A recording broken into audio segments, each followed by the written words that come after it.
Kaina said. You have indeed prepared everything meticulously. It must have been hard work.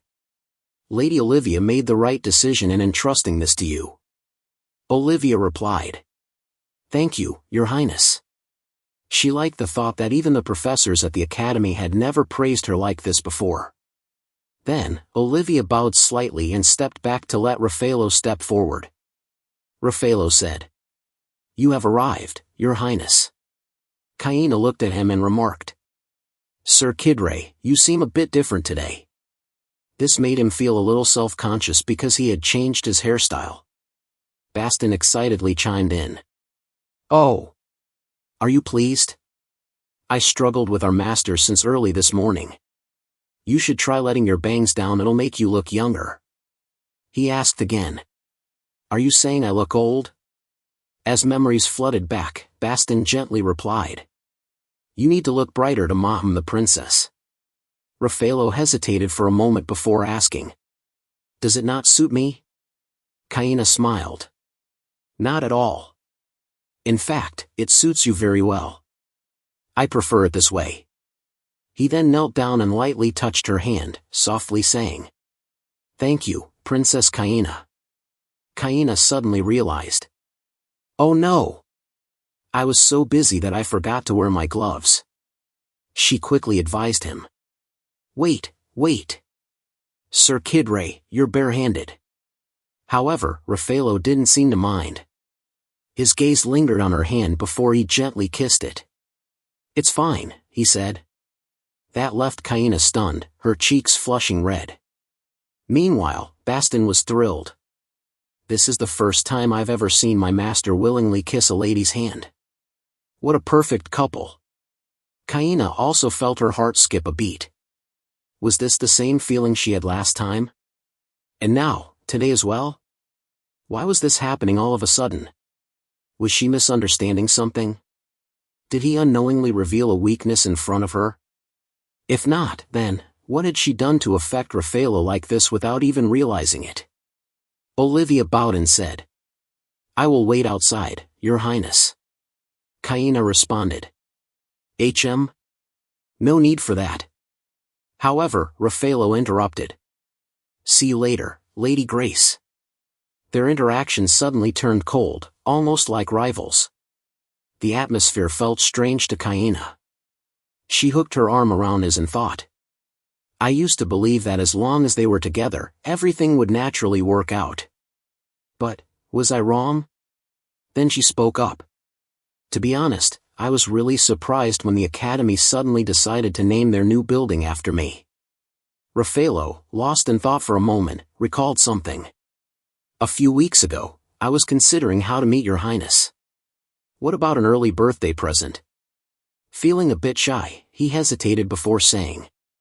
I wasn't sure what to give for your coming-of-age ceremony. It might not be the best gift, but I hope Your Highness will like it. Hearing those words, Kaina couldn't help but feel touched.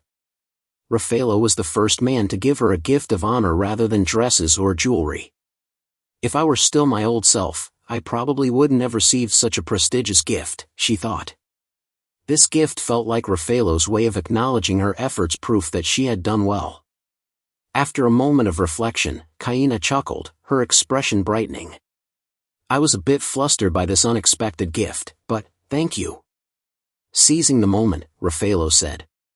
Should I build another one? A cinema or a shopping center named after Your Highness? That left Kaina utterly dumbfounded. What? She blinked in confusion. Raffaello repeated. I said, should I build another one? Kaina was still processing when he continued. A cinema or a shopping center, named after you, Your Highness. She was so stunned that she almost choked. Waving her hands frantically, she said. No. That's not necessary. Sir Raffaello, this is already more than enough. He paused, contemplating for a moment before speaking again. If a building is too much, then how about a sacred relic? A sacred relic from the ancient kingdom? Kaina nearly choked again. She thought to herself. What's wrong with this guy? Shaking her head, she said firmly. Seriously, That won't be necessary. Just the thought behind it is enough. I'm already very happy. Raffaello placed his hand over his chest and smiled. Is that so? Then I'm relieved, Your Highness. Kaina's face turned red in an instant. She rested her hand on her chin and thought to herself. Even if he's the male lead, does he really have to be this handsome? She stared at Raffaello, lost in thought. This is new. But he truly is an absolutely stunning man. Placing a hand over her chest, she felt something bloom inside her like a rose unfolding in full bloom. Her heart had been moved. At that moment, Raffaello spoke. The purpose of the new building will be entirely up to Your Highness to decide. Kaina quickly reminded herself. Snap out of it, Kaina. Stay focused. She took a deep breath and asked. So, let's forget about the building for now. Why exactly are you looking for me? Raffaello stepped forward, then suddenly knelt on one knee, gently taking Kaina's hand in his. I wish to see Your Highness. Bastin, who was sitting nearby, choked on his tea and sprayed it everywhere. Seeing this, Raffaello turned to him and asked. Bastin, are you all right? Bastin wiped his mouth and coughed. I just choked, that's all, Your Highness. But deep down, Bastin thought. If you want to confess your feelings, at least follow some proper steps, Master. Kaina glanced at Bastin and noted. It's not Jeremy today, but another aide? Bastin quickly introduced himself. I am Bastin Dev Voda, Your Highness. Frowning slightly, he muttered under his breath. Sure, being direct has its merits, but still. He looked at Raffaello and sighed internally. There's no need to charge in like a raging bull, you know. At this moment, Kaina looked at Raffaello and smiled. It seems like you have something to ask me? Bastin, standing nearby, thought to himself. Ah, she's pretending not to hear it. Raffaello gazed at her, deep in thought. So that's how it is. He let go of Kaina's hand, realizing that she had never even considered the possibility of anything romantic developing between them. Maybe I should test the waters first, he mused. After a brief pause, he spoke. My engagement has been completely annulled, just as you commanded. I'm here to hear about your next plan. Kaina raised an eyebrow and chuckled. My next plan? She narrowed her eyes playfully and gestured for the others to step aside. Once they were alone, she leaned back in her seat, crossing her arms. Honestly, my goal is very simple. She met his gaze directly. And to achieve it, I need your help. You must create my husband. The moment those words left her lips, Raffaello froze. Create a husband? His thoughts spun wildly. Wait, maybe she misspoke? Did she mean to say, create a child instead? His body swayed slightly as his mind tried to process the implications. No, no way. The princess wouldn't say something so suggestive. She's not asking me to act as her husband, nor is she asking me to introduce someone to her. Still in shock, he slowly sat down and muttered. You want me to create a husband? Kaina replied. Yes, my husband. Her gaze lowered slightly before she continued. A fictional man, one who doesn't actually exist. Only the person is fake, but the rights and wealth will be real. I will marry this man. Raffaello immediately responded. Your Highness, do you have no feelings for me at all? He turned to look at her, his expression unreadable. Kaina, caught off guard, was momentarily stunned. Everyone in the world knows that Raffaello has been the princess's first love and unrequited love for years. But why is he asking this now, after I've just asked him to create a husband for me? The weight of past emotions pressed against her, but to her, it was nothing more than an old love story from decades ago. Silence filled the air. After a long pause, Raffaello finally spoke again. Did I ask something too difficult for you to answer? Of course you did, Kaina thought to herself. But how could she say that out loud? After all, the one who had shamelessly spread the news of her feelings for him all those years ago, was none other than herself. Kaina exhaled and finally said. That's quite a complicated question. It makes me a little uneasy. She continued. Although I've told you before, I'll say it again, I have completely erased any lingering emotions I had for you. My promise not to bother you anymore was sincere. Please believe in my sincerity, Raffaello. Raffaello fell silent. That vow. Does it mean she will never like me again? Yes, that was what he had wished for.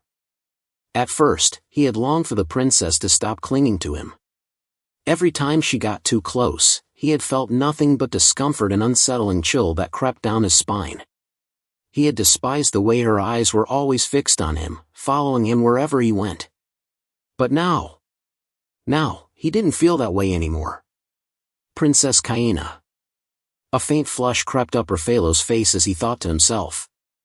If the one standing beside me is her, no matter how close she gets, I think I'd be okay with it. Raffaello kept thinking. Even when he stood close to escort her, even when his lips brushed against her hand, his heart remained calm and content. It felt like an addiction. Even the smallest gestures stirred something within him, a lingering warmth wrapped in quiet affection.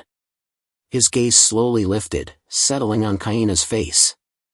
The sweet scent that clung to her lingered at the tip of his nose, making his thoughts waver. That's right.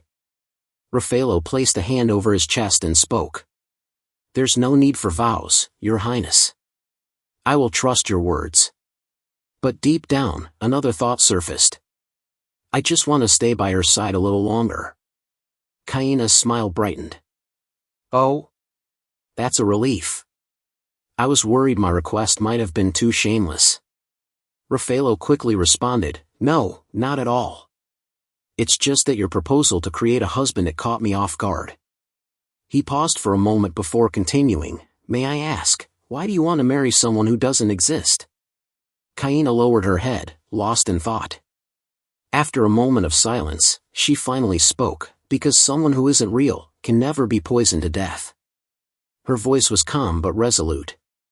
This is the only way to escape Rajef. A perfect trick to leave the capital safely and completely. She thought to herself. I never planned to get married anyway. Who knows if I'd end up with some lunatic. If I don't do this, any real husband I take will likely be killed by Rajef before me. He would eliminate them all, and continue to use me as his pawn. In truth, Rajef had already planned to throw me to Heinrich. A princess adrift in the darkness, nothing more than a puppet of the prince. Kaina clenched her fists as she thought to herself, I want to cut the strings that bind my fate. She looked at Raffaello and spoke firmly, That's why I need your help, Sir Raffaello. This plan can only succeed if the Kidray family takes charge. Raffaello hesitated for a moment before answering in a low voice, You needn't worry, Your Highness. He continued, By the time all this is settled, the divorce lawsuit of the Kidray Count and Countess will have reached its final stage. The Duke who was once their son-in-law will return to his own family. Compared to the disgrace of tearing a household apart with his immoral, incestuous conduct, this is actually quite a lenient outcome. Kaina stared intently at Raffaello, thinking to herself, the novel doesn't go into detail about this incestuous affair, so I don't know exactly what happened. But I've heard rumors that when Raffaello was young, he was quite the womanizer. I don't understand why I'm so preoccupied with using Raffaello's family situation for my own gain. Noticing Kaina's gaze, Raffaello asked, Why are you looking at me like that, Your Highness? Startled, Kaina immediately responded, I was just thinking you really suit light colors. Inwardly, she thought, this compliment is genuine, though. Raffaello smiled and placed a hand on his chest, replying, Really? You think so? Kaina, feeling a bit flustered, could hear her heart pounding. She sighed inwardly and thought, Oh no, he's doing that thing again, making it sound like something else. How come he's so quick with his responses these days? She quickly stood up, placed her hands on the table, and said, I have something I need to take care of today, so I'll have to excuse myself. I apologize for leaving so abruptly. Raffaello replied, Your Highness, I will escort you. Kaina responded, Oh, no need for that. As soon as she finished speaking, he stood directly in front of her. Kaina hesitated, saying, Why you, Raffaello? Raffaello asked, "Is it hard for you to be with me, Your Highness?" Kaina nervously replied, "No, of course not." Raffaello reached out and gently touched Kaina's hair. He asked, "Then why do you always avoid me?" Kaina, feeling embarrassed, turned her head away. She thought to herself, "This is too close. He's clearly touching others like this too, strange." After a moment, Kaina stammered, "It's because I'm afraid of making you uncomfortable." Raffaello fell silent for a moment, then stepped closer to her and said, "Your Highness, you don't make me uncomfortable. Quite the opposite." He hugged Kaina gently, adding, "It's when you avoid me that it makes me uncomfortable." He held her hand and said, "Let's go then. I will escort you."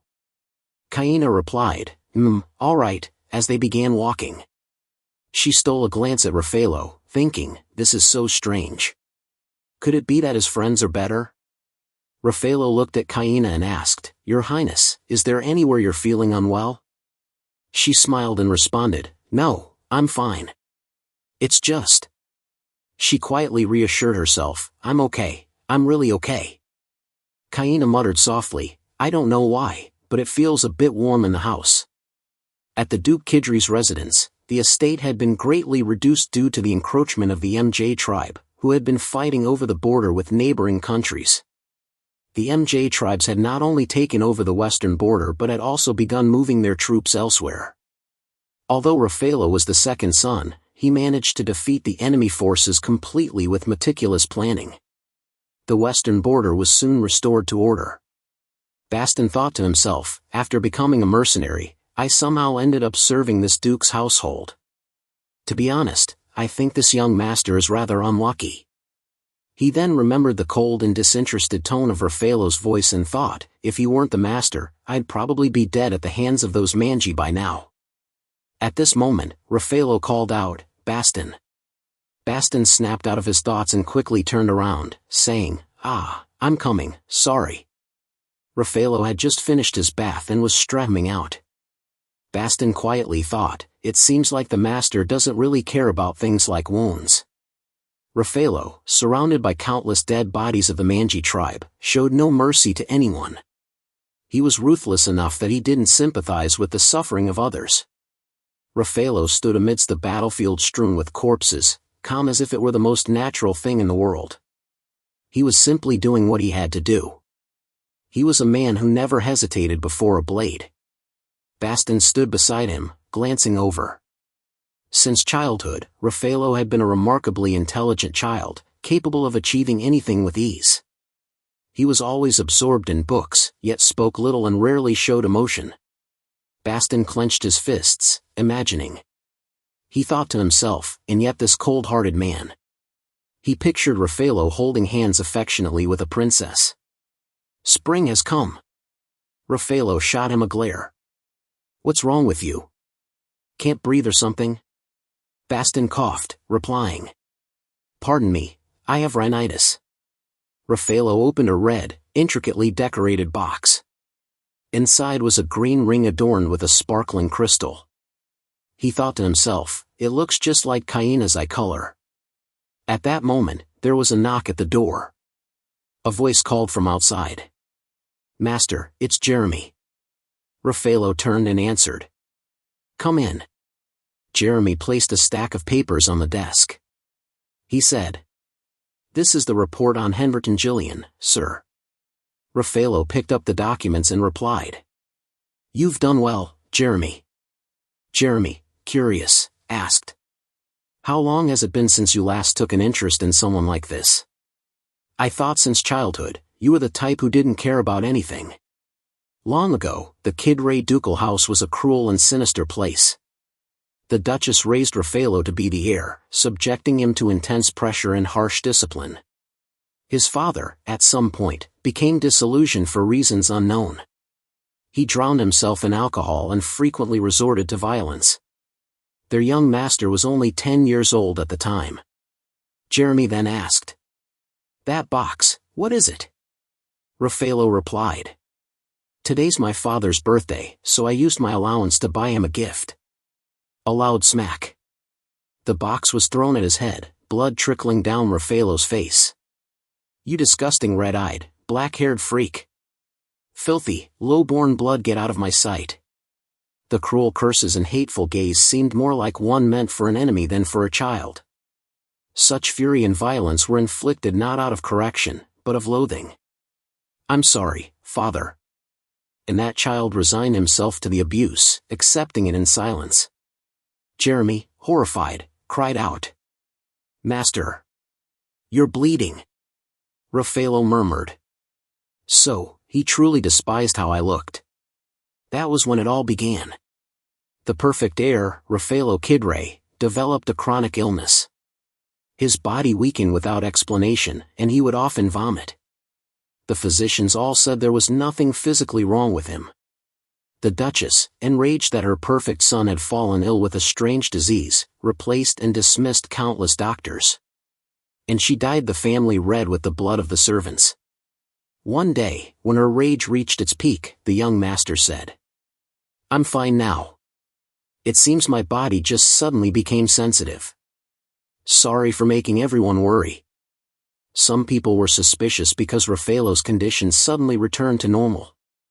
But those in the family were already too exhausted from the suffocating atmosphere and simply felt relieved and thankful. Jeremy thought to himself, but sometimes, the master still looks pale, clearly he's still. Suddenly, Raffaello called out. Jeremy. Jeremy quickly replied. Ah. My apologies, I'll give the report now. We had suspected Henverton Gillian was secretly involved in dirty dealings, but it's worse than we thought. In the past 5 years, the nobles who associate with Henverton Gillian have all been of poor character. They've formed a so-called gentlemen's club of their own. Raffaello said. Illegal opium trading in the capital? Jeremy added. With such large quantities, and still no information about a possible import source. Raffaello replied. Then it seems the opium is being produced somewhere within the country. Human trafficking, illegal gambling dens, underground arenas, murder.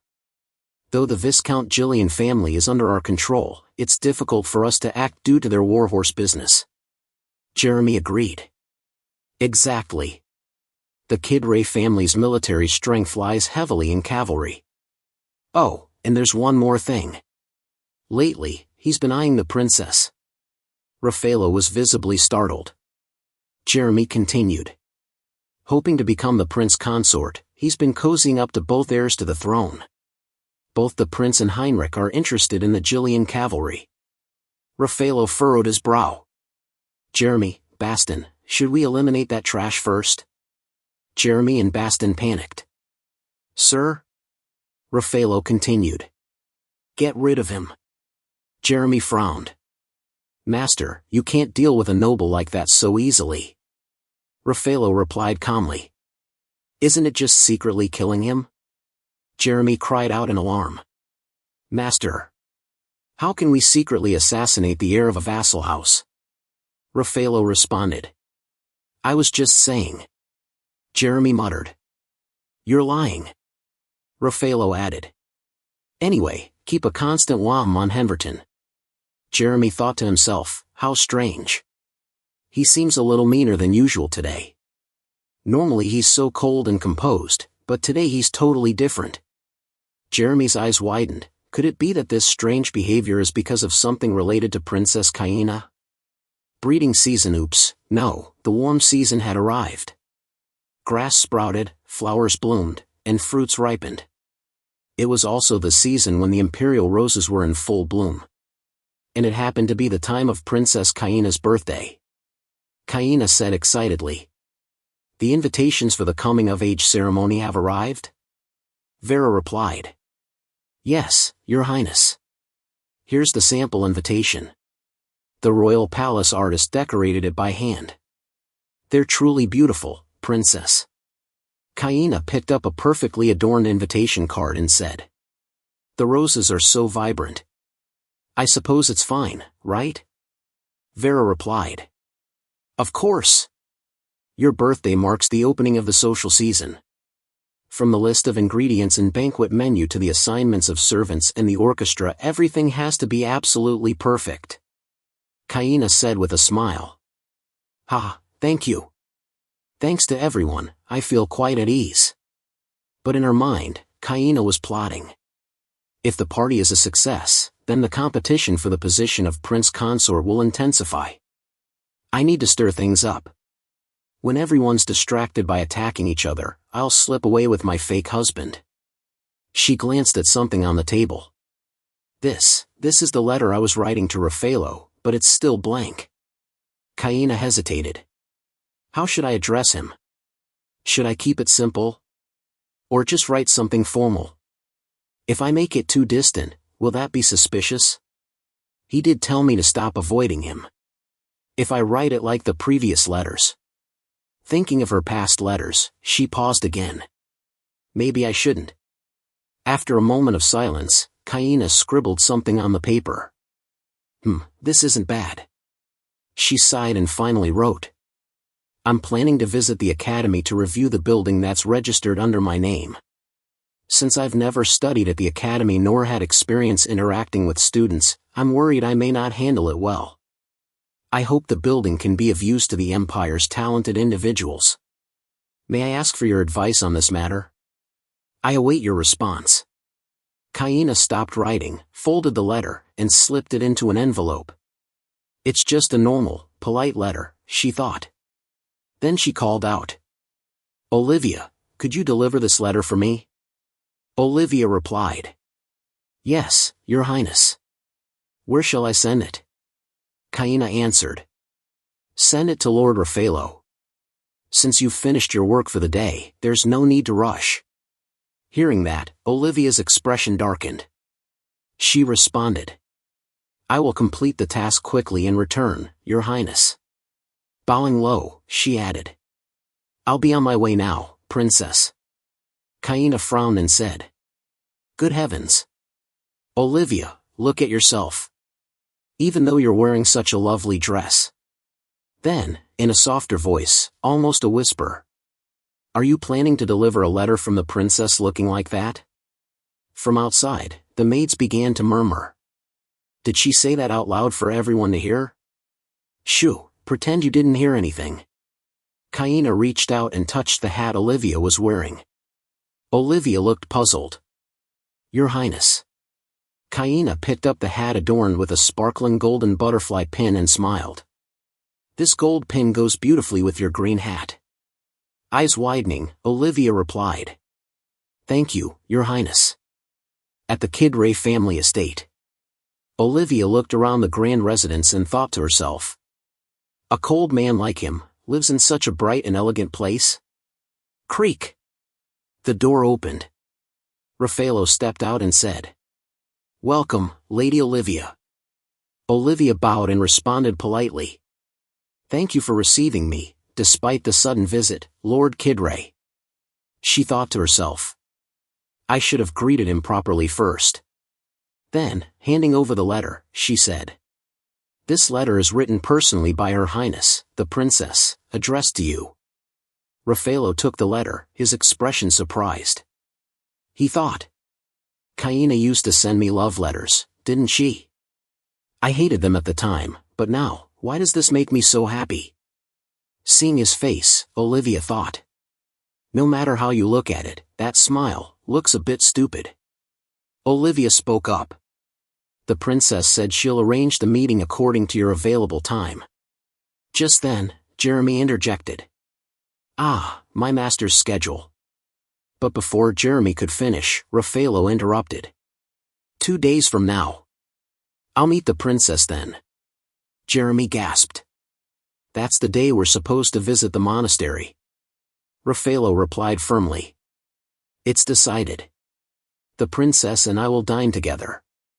I'll make a reservation. Hearing that, Jeremy looked even more shocked. A reservation? My master? Olivia replied. I'll inform the princess accordingly. Raffaello clasped his hands together, a bit anxious. Would you mind waiting for a moment while I write a reply to the princess? Olivia smiled brightly. Oh dear, of course not. Meanwhile, Jeremy stood there confused. Who is this man? I thought Baston was exaggerating, but looking at him now. In Raffaello's reply. Dearest Princess Kaina. What a coincidence that I happened to be at the estate. It was truly a pleasure to receive your letter in person. I'm currently overseeing the construction of a new building. And it is a great honor to be of service to your highness. I look forward to our meeting in 2 days' time. Sincerely. Raffaello Kidre. It was a simple letter, no hidden meanings, just a polite, straightforward thank you. So very typical of the man who had written it. Kaina thought to herself. That's just like Raffaello, and yet. Lying in bed, she suddenly sat upright, startled by her own thoughts. That's the real issue. Raffaello actually wrote back to me. Sure, I've changed, and naturally, the way people treat me has changed too. But, something about this feels awkward. If it were the old me who sent that letter, he would have loathed it. Without a doubt. She whispered under her breath. Raffaello. You did read my letter, didn't you? And in his usual cool, detached tone, he had answered. Yes, I read it. That's as far as I remember. Still, the fact that he replied at all. She picked up the letter again, let out a quiet sigh, and murmured. Maybe we've grown just a little closer.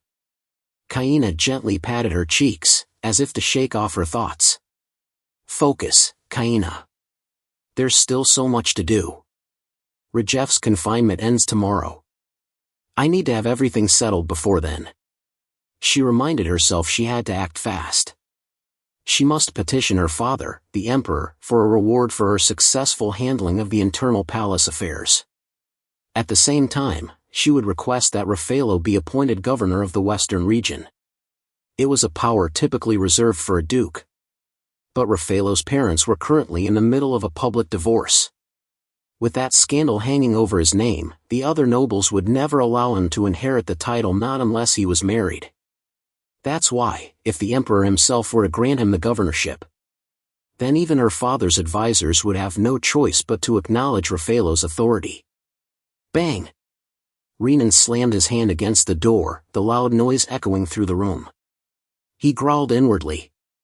Everywhere I go, it's Kaina this, Kaina that. She pretends to be harmless, but quietly she's been eliminating Rajeff's allies. And now she's even dragged that little brat into it.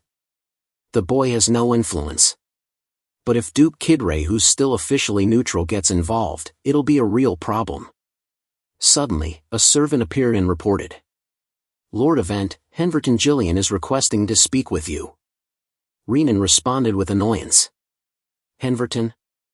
I told you to refuse him. But then he paused.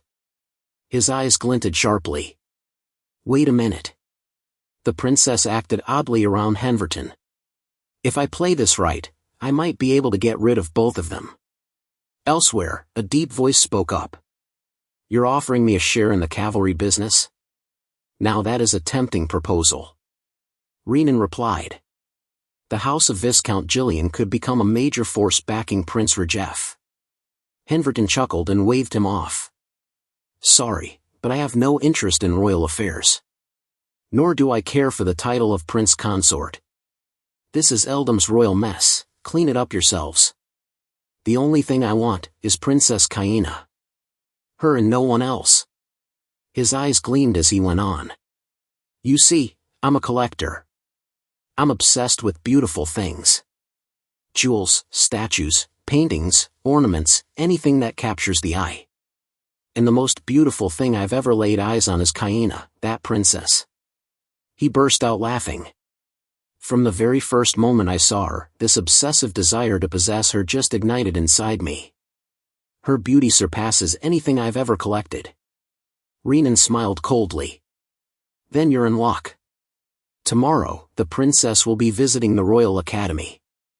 And beneath his composed words, a curse burned in Renan's mind, you lunatic. He continued smoothly. I heard she's meeting with Lord Raffaello in private. At that, Henverton froze. You said. Raffaello? Renan's expression darkened. You mean Raffaello Kidre, yes? Henverton hissed through clenched teeth. The bastard who got between me and Kaina at the library. He even had the audacity to hold her in his arms. Even tearing him limb from limb wouldn't be enough. I should have killed him back then. Renan tilted his head slightly, his voice low.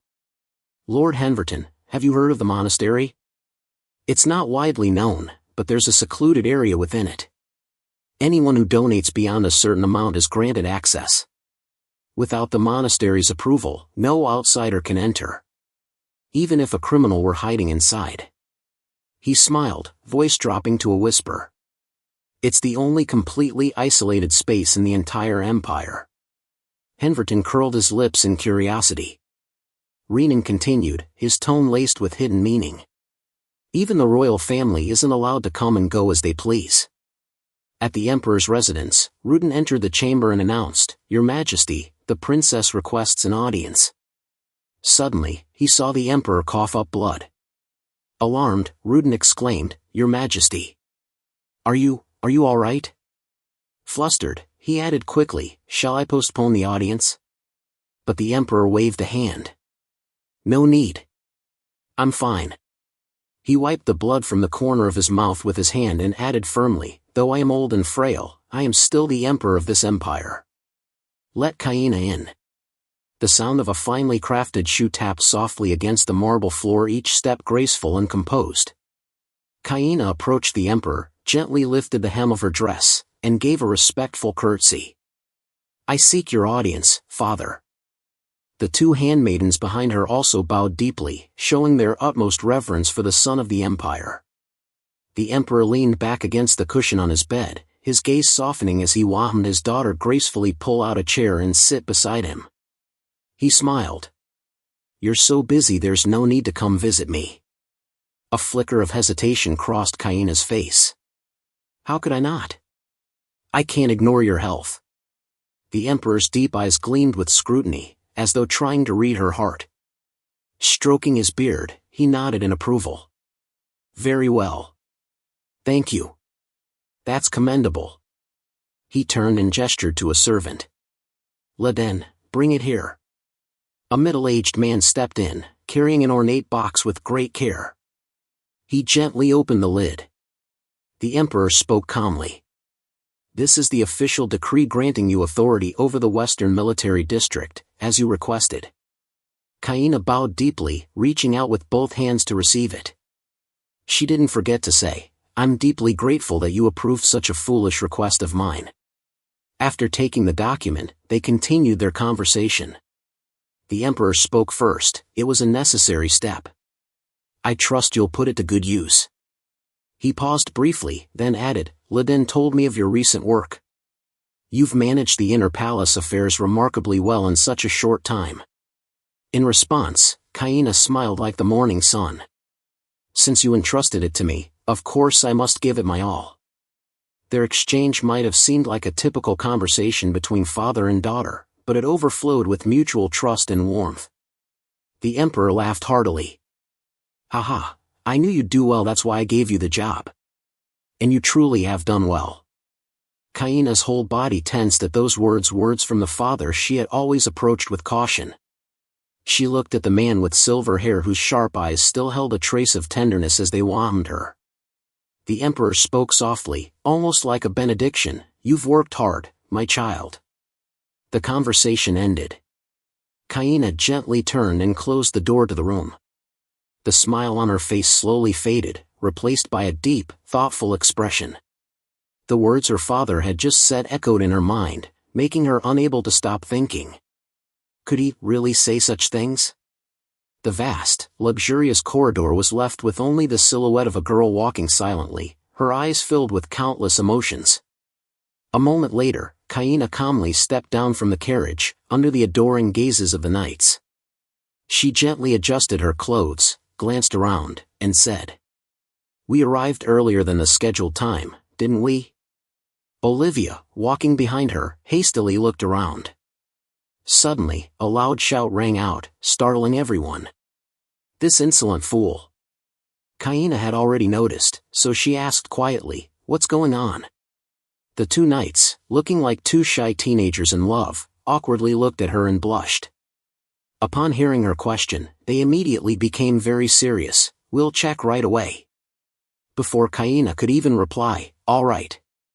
They had already disappeared, leaving Kaina with a puzzled expression. She turned to Olivia and asked, why are they in such a hurry? Olivia covered her mouth and laughed lightly. It's because you're a distinguished guest of the academy, so they want to show their best. After a pause, she explained further, it seems that some students are arguing. When I was at the academy, this kind of thing used to happen a lot. When the two of them arrived at the scene, they coincidentally witnessed a boy being grabbed by the collar, with another student shouting loudly at him, "You dare to fight in such a prestigious academy?" The boy was no pushover and immediately retorted, "What are you doing? I've always been left alone, so why are you interfering now?" Kaina's gaze landed on the boy, which surprised her. He furrowed his brow, his face showing displeasure, brushing off dust from his uniform while muttering, my uniform is all wrinkled."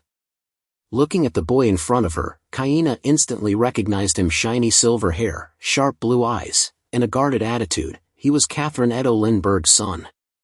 His gaze never left Edel for a second. She stroked her chin, slowly thinking, right. Because Rajef didn't like him, I never met this boy before I came back. But, this Inni looks just like the Emperor's clone, with golden hair and blue eyes. He could be my little brother.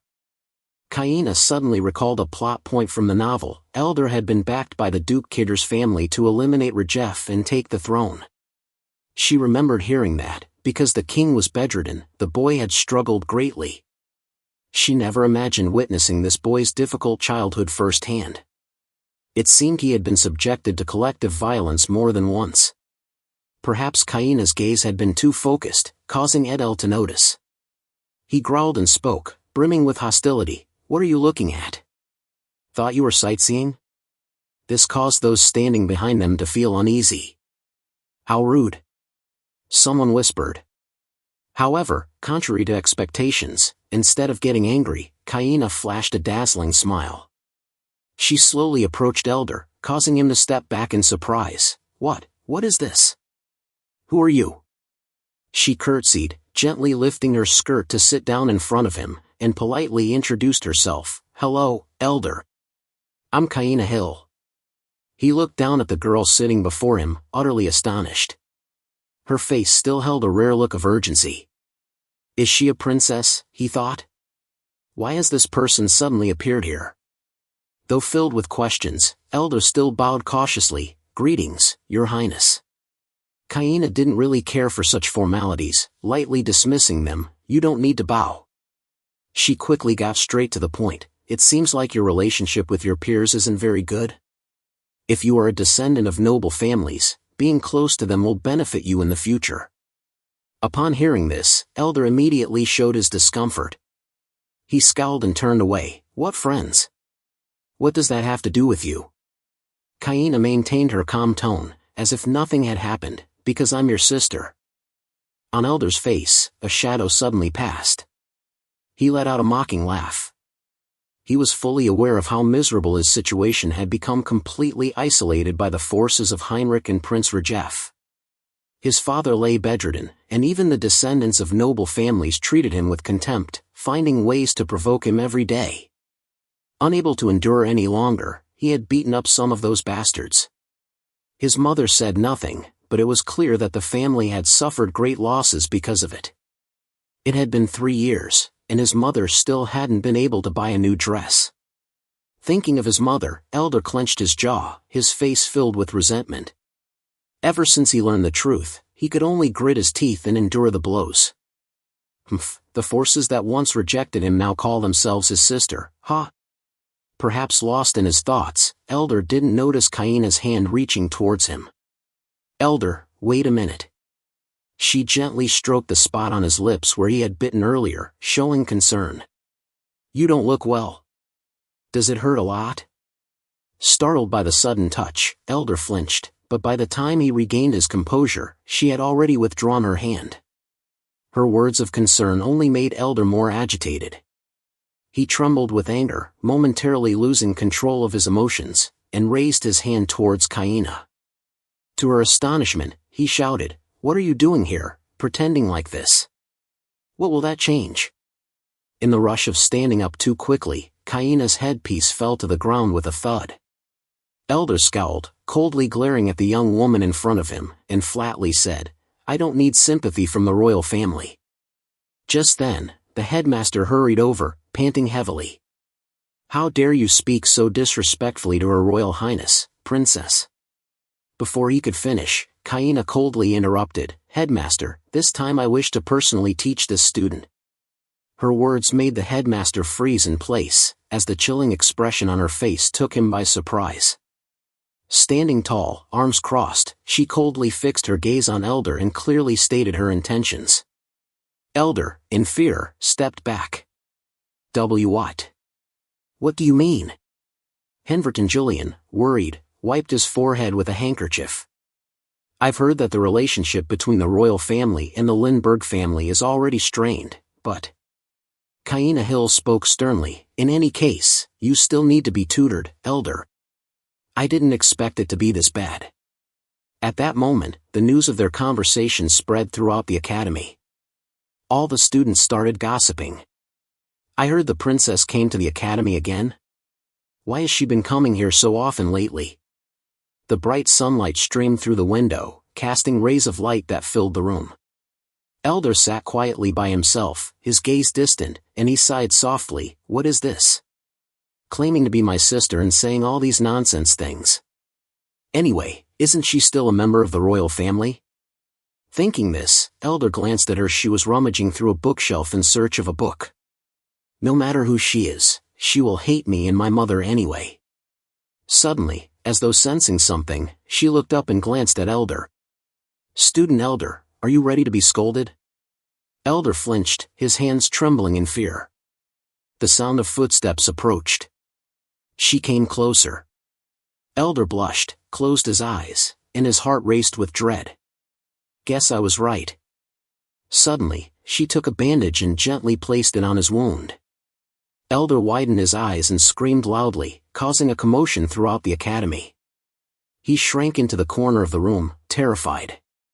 Seeing Elder shaking like a leaf, Kaina couldn't help but laugh. "Oh dear. Elder, you're making this pain seem worse than I thought." Elder touched the wound on his cheek, tears welling up in his eyes. "What are you doing? You clearly were about to punish me earlier." She replied, her tone gentle, "Oh, about that? Of course, you have to accept your punishment, right?" She cheerfully continued, "The punishment is called, accept help from a member of the royal family." Elder looked at her in surprise. She continued, "I know you probably think this is absurd. Someone you've hardly ever met, living as a stranger for so many years, suddenly calling you little brother and showing concern for you. Of course, you'd be suspicious." She leaned in closer, whispering, "You're probably wondering if I want something from you. But Elder, what I want to tell you is..." Then she extended her hand, her gaze resolute. "When we don't have power, we should make use of those who do." Elder looked at her, stunned. But she kept going. "Even if you don't have power yourself, you still want to protect your mother, right?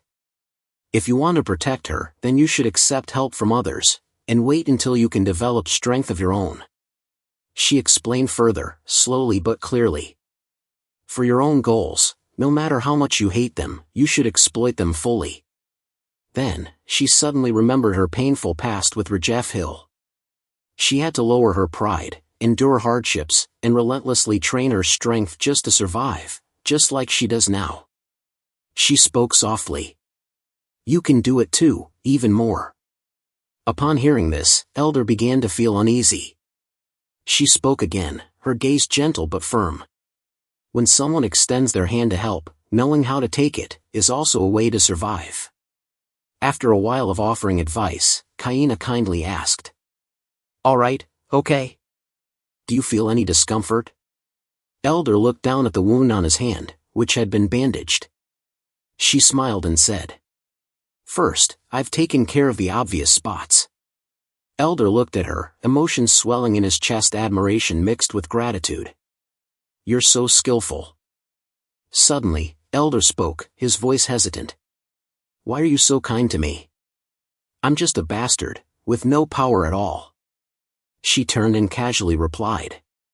Adults protecting children is natural. Besides, you're my little brother. At that moment, Henverton smiled and said. But, seeing you take down 5 people on your own, it seems like I was worried for nothing. Elder quickly explained, stammering. Ah, it's just, they were weak, that's all. She laughed. You're truly a knight with a promising future. Then she added. By the way, all the people who caused trouble for you have been dealt with. Due to the school violence, a council has been convened. Even their parents couldn't escape the consequences, tarnished by scandal. Upon hearing this, Elder was taken aback, his eyes wide with surprise. In his mind, he thought. The principal, who always saw me as a thorn in their side, always standing with those scoundrels, but now they stand with me, just because of this sister? He clenched his fists, silently reflecting. He recalled his painful past. Day by day, he had lived in a world with only his mother. No siblings. But because there were so many people around, it never seemed like an issue. He didn't feel lonely. Until the emperor fell ill, bedridden. One by one, those friends he trusted, those he called close, slowly drifted away from him. His mother was in agony, writhing in nightmares every night. A thought suddenly flashed through Elder's mind. I never wanted to become the crown prince. What he longed for was simply to sit and have dinner with his mother at a table with flowers she loved. To raise a small puppy. To play with it on the family's land. To get along with friends at the academy. Just that. A peaceful, simple life. But he knew that life had shattered into pieces. After a long moment of contemplation, Elder turned his head. He saw his sister, Kaina, in the middle of a discussion with a maid. The maid held up a dress and tilted her head, asking, Do you think this is too big? But if she wears it, it might actually fit, don't you think? Elder looked at his sister, a spark of hope rising in his chest. Could she help me return to the life I had before? Suddenly, Elder called out loudly, Princess Kaina. She turned around in surprise, still holding the new outfit in her hands. She smiled brightly, teasing, Elder, do you want me to help you take it off? Elder froze, his face turning beet red as he shouted, What are you saying? He curled up, his face burning with embarrassment. Kaina nonchalantly continued, Well, we still need to apply medicine to your injuries. Elder muttered quietly, Okay. I understand. I'll apply the medicine myself. Kaina asked with concern, Are you sure you can do it alone? Let me help you. Elder hurriedly waved his hands, I'm 13 already. I can do it myself. With that, he dashed into the changing room. Kaina was taken aback and burst into laughter, Oh my. She muttered to herself, half amused, half exasperated, lately, all these kids turn 13 and just jump straight into puberty, don't they? The maid chuckled, covering her mouth, Your Highness, sometimes you act like an elderly lady. She sighed in frustration, one little brother with a future as a tyrant emperor is enough to handle. Who would have thought I'd get another rebellious little brother going through puberty?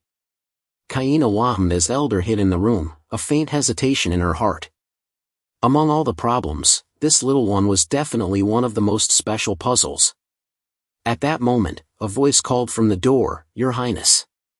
A regal knight stepped in, his deep voice full of authority, Lord Raffaello Kidray has arrived. Kaina paused, a little surprised. She looked up, Lord Raffaello. What brings you here? Raffaello quickly walked over, tilting his head as he spoke, Has your Highness arrived earlier than expected? I apologize for being late. Kaina smiled lightly, No, it's fine. I just came a little early, had some personal matters to take care of. Raffaello glanced over at the boy standing beside her. He asked again, Personal matters? Kaina smiled brightly and gestured toward Elder, Yes. Say hello. This is my little brother.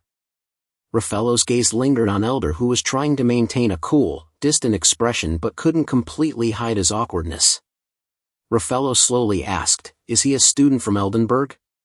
Kaina seemed a bit surprised. You know him? Raffaello nodded, his gaze still fixed on Elder. Yes. I keep up with a lot of the news from the academy. Despite Elder seeming distracted and somewhat unfocused, Raffaello continued, he's a student with remarkable physical talents and reflexes very impressive. He's regarded as one of the most promising seeds with the potential to become a true swordsman. Raffaello observed Elder thoughtfully. The boy's talent had already surpassed that of many noble heirs. But, hearing rumors was one thing, seeing it firsthand was another. This kid, cold, rebellious, as rumored? But why does he look so obedient now? Is it because he's standing next to Kaina? Kaina turned to Raffaello and spoke softly, Lord Raffaello, you've arrived. Shall we move to another place? The words caused Elder to flinch. She is leaving already? So soon? He clenched his hands tightly, feeling a twinge of emptiness in his chest. At that moment, Kaina unexpectedly bent down and took his hand. Elder's eyes widened in surprise. She smiled gently, her gaze soft and at his level, we will meet again. Before Elder could react, he simply whispered, yes. Kaina continued, her voice soft yet firm, next time, don't call me Your Highness anymore. She winked mischievously. Call me sister, all right? Kaina gently encouraged Elder, who was so embarrassed he couldn't even look up. Of course, I understand it might be hard for you to say it in front of others. She smiled, her eyes warm like gentle sunlight. But if it's just the two of us, I'd like you to call me that, okay? Elder pressed his lips together, his face red as a tomato. Seeing this, Kaina gently squeezed his hand, her voice soft like a spring breeze, don't feel pressured. It's okay to be a little spoiled with me. Elder lowered his head, thinking silently, why does she keep trying to open the door to a world I've shut so tightly? In the Grand Palace, where footsteps echoed down golden halls, Kaina and Raffaello walked side by side. Raffaello spoke, his voice a mix of curiosity and light teasing. It seems, the relationship between Your Highness and Lord Lindbergh is truly quite good. Kaina responded with a slight, self-mocking smile, you think so? After all, he is my little brother. I just want to treat him gently and comfortably. She paused for a moment, her gaze thoughtful. To be honest, from a personal perspective, it's understandable that he'd be uncomfortable with me, especially when someone suddenly appears and says they want to help. She thought of Elder's eyes cold, sharp like a blade, always wary like a small animal that had been cornered too many times. Those eyes, she said slowly, seem to have been forged from countless wounds and betrayals. Yet, he is still just a child. She looked down briefly, her voice like a whisper on the breeze. At that age, he should be receiving help naturally. But instead, he hesitates, afraid that kindness might be another trap. The breeze brushed against the hem of her cloak as Kaina continued walking, murmuring softly, at least, I hope he won't be afraid of others' goodwill. Then, as if remembering something, she chuckled to herself, then again, perhaps I'm just meddling in something that's none of my business. Unexpectedly, Raffaello interrupted her, well. She looked at him, surprised, only to find his gaze deeper than usual. Raffaello stepped closer, his presence nearly suffocating as he closed the distance between them. If it were me. His voice dropped, carrying a rare sincerity, when Your Highness helps me, I would not only be grateful. He paused for a moment, tilting his head, his eyes shimmering as if holding something unsaid, I would be deeply moved. Kaina turned to face Raffaello, her expression slightly puzzled. She quickly took a step back, her voice uncertain. So, is that so? Well, that's lucky. Raffaello gazed at her, his eyes unreadable. But Kaina suddenly stopped in her tracks, standing before a magnificent, colorful garden. Her eyes brightened, and she asked, is the restaurant you reserved for today, this place? Then she hesitated for a moment, her hand subtly gripping the hem of her skirt. Don't tell me, you reserved this place without even knowing what it's like? As she asked, her eyes wandered around the surroundings, a space filled with flowers, twinkling hanging lights, and the faint fragrance of tea. This place clearly didn't seem like the kind of place for serious discussions. It looked much more like a date spot. Could it be he really has such high aesthetic taste? She glanced at Raffaello's slightly solemn expression, feeling a bit uneasy. He spoke in a deep, warm voice. Does this place not satisfy the princess? Kaina jumped in surprise and quickly replied. No, that's not it. She forced a smile, waving her hand as if to dispel any misunderstandings. I was just admiring your incredibly high-end taste. Oh my, what did I just say? To blurt something like that in front of his serious face. Nonetheless, looking around at the place, the afternoon sunlight streaming through the frosted glass, the wisteria vines draped over the trellis, and the tables set apart to create private spaces, one would surely think this was a romantic date. Raffaello gently pulled out a chair for her, his gesture so natural that it only made Kaina feel more awkward. Could it be that he really chose this place himself? Or did he just randomly choose because he didn't know where else to go? She rested her chin on her hand, her thoughts growing more chaotic. Oh no, am I paying too much attention to this? Meanwhile, Raffaello silently observed her.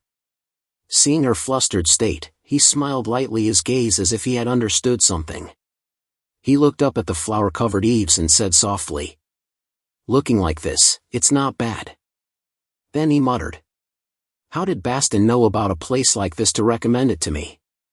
A fragment of memory surfaced. Baston, insistently pulling Raffaello's hand, shaking his head vigorously. "You must go to this place. Trust me, you won't regret it. This restaurant was made for a princess," he had replied. "I know." Kaina nodded, then wondered to herself, how did that guy know about this place? She opened her eyes to look around. Cool shade, the gentle fragrance from the spring flowers swaying in the breeze. She glanced toward the musicians, the sweet sounds of instruments floating in the air, soothing and strange. She turned her eyes to the man opposite her, who was still lost in thought. And, beside me, he thought. She looked at him, confused. Lord Raffaello? He remained silent, resting his chin on his hand as he spoke. I was thinking, there's someone who makes me no longer need great painters or beauties, someone who makes me feel like I don't need anything else in the world. Then he smiled softly and continued. This moment is truly wonderful. It's hard to believe. I'm sitting next to the most beautiful woman in the empire. Kaina chuckled, replying. Really? I'm surprised you know how to say such sweet words. Raffaello immediately denied it. No, that's not flattery. She was slightly surprised, crossing her arms, waiting to hear more. He confessed. Actually, the joy of spending time with someone, sharing peaceful moments with that person. He raised his hand to his chest, gently touching the place where his heart was beating wildly, then continued. And that person is your highness. I'm very happy. Really, princess. She was stunned, her eyes widening as she looked at him. Raffaello squeezed her hands gently, calling softly. Princess. He looked deeply into her eyes and slowly said. You've changed me, to the point that I don't even recognize myself anymore. At that moment, in a magnificent room, Elder sat quietly at his desk. He thought, I've done everything, but still find everything boring. He looked at the stack of papers in front of him. No matter how well he did anything, he just saw it as something normal. Elder remained lost in his thoughts. For a long time now, I've become numb to the praise of others. He picked up a letter, thinking to himself, I'm just trying to finish this because it's my duty. He lightly stamped the letter, the soft sound of the seal echoing. Duty and responsibility, those filled up all of his time. Looking out the window, he wondered, when I was younger, did I ever think about the future? A future where I could change this endless cycle of boredom and emptiness. That morning, he had an appointment with Kaina. At the Kidray mansion, a servant came forward with a robe, asking, Master, will you wear your usual robe today? He replied, No. This time, I'll wear something lighter. The answer left the servant stunned. He continued, And today, I hope you'll prepare everything for me. This statement left everyone shocked. They gathered together, whispering excitedly. Goodness, this is the first time I've seen the master care about what he wears. Does he care about fashion too? Usually, he just says all right, fine. They turned to look at Raffaello, then whispered to each other. If so, could today's appointment be really important to him? Suddenly, the atmosphere in the mansion seemed to ignite with determination. Everyone was filled with fiery thoughts. No matter what, we must make the master the most charming man in the empire. The mansion became chaotic. The servants' voices echoed with excitement. Did you meet the princess today? Anna, bring the white silk shirt here. If you're with the princess, make sure to style his bangs like last time. We can't let him look older. He asked, Do I really look old? They replied, honestly, it's really important now. Where's the perfume? Hurry up. Inside, it was a mess as though a small battle was taking place. Outside, Jeremy stood waiting. Hearing the noise from inside, he sighed and muttered, everyone seems so excited. Then he thought to himself, anyway, isn't it the master who wants to look better? Still, they endure being touched by the female servants without a single complaint. He thought about the princess. His eyes sparkled with curiosity. After all, what kind of magic did she use, Your Highness? At the lavish restaurant, Kaina pondered with her head bowed, asking herself, what is that sound? What did he just say? She thought to herself, did I change Raffaello's character? This feeling made her blush, as though it were a confession of love. Hearing what sounded like a confession, she became worried, cluming the hem of her gown, wondering, has the story changed now? My actions are so different from the novel. Have I changed everything? She felt confused, unsure if the relationship between them had changed. She wondered, when did it become like this? It's not important now. She anxiously thought, if I start finding every mistake, I don't know when it will end. Looking at the Duke in front of her, Kaina thought, the biggest issue now is Raffaello. He's expressing his feelings using the guise of a man. Her heart raced, and her pulse quickened when she thought of this. Kaina didn't hate the truth, but she pressed her lips together, telling herself, this can't go on. Once again, she imagined Raffaello and Olivia holding hands while dancing in the novel. There, Raffaello didn't mind holding Olivia's hand, and from the moment they met, they felt destined for each other. She fell silent, then asked herself, am I now becoming an obstacle for them? Kaina said, Duke Raffaello, things are still unclear. He focused intently on listening. She continued, what do you think? But we can't delay any longer. She lowered her face and added, as for me, I prefer us the way we are now. She continued speaking despite Raffaello showing signs of disappointment. You are both a reliable partner and a great helper to me. As for me, I am the princess of the empire, receiving your assistance. You surely know that we. He interrupted, is that so? He stammered, I understand, Your Highness. Kaina felt awkward, sighing. On the way back, she couldn't stop thinking. I can't make excuses anymore, it's my fault. She told herself, I thought everything was going smoothly. Could it have just been my own illusion? Olivia, seeing Kaina's troubled expression, asked, Your Highness, you don't look well. Kaina replied, I'm fine, Olivia. I'm just a little tired. She turned and smiled faintly, thinking to herself, honestly, I have no face left to look at Olivia. Olivia said, could it be that you're worried about handling the students who made mistakes? Don't worry, Your Highness. While you were meeting Duke Raffaello, the principal had sent word already. She continued, the misbehaving students will be suspended. The news of your intervention has spread quickly. The reason you came to the academy was to protect Elder. Kaina exhaled, is that so? Well, that's good. She thought, I should be glad she misunderstood the situation, right? The carriage arrived. Kaina said, I'm tired today, so let's head back to the palace quickly. Olivia responded, yes, Your Highness. She bowed to the coachman. Kaina thought, this is too much, I even forgot to hand over the military appointment letter to him today. I'll have to send it to the servants. Suddenly, she felt strange. Her hand froze when she touched the coachman's hand. Wait, she looked at the coachman in front of her, feeling confused. Is this the same person?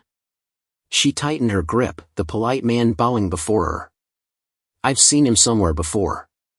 The coachman said, let's head back to the palace right away, Your Highness.